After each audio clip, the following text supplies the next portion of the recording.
विक्रम कुमार राउत, जिला सभापति अनुगुल जिला आम आदमी पार्टी। हाँ, बैठक होची आमे आमर आज गोटे सांगठनिक बैठक आमे कलु। एथिरे आमर 15 जन सभ्य उपस्थित थिले।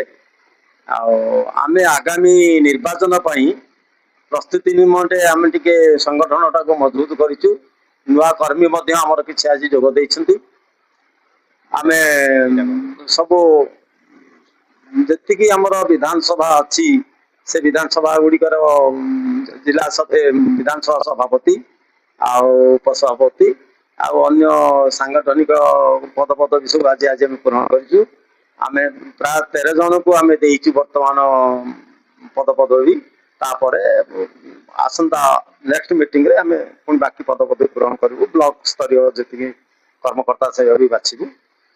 आम बर्तमान यही वर्ष ये जो आसंता आसूची निर्वाचन पंचायत निर्वाचन से आम जोरदार प्रस्तुति बर्तमान चलेबू। सब सभ्य मान सहमति प्रकाश कर आमर सेंट्रल टीम माने दिल्ली जो टीम आसी ओडिशा को से तांकु मध्य आमे सहयोग करिवु।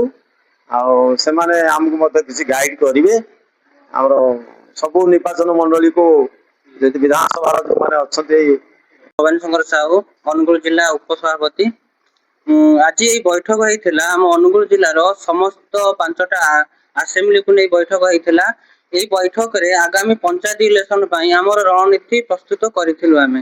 तो ये बैठक रे हमर प्रति असेंबली आ प्रति ब्लॉक रु हमर माने हम सदस्य माने आसीथिले।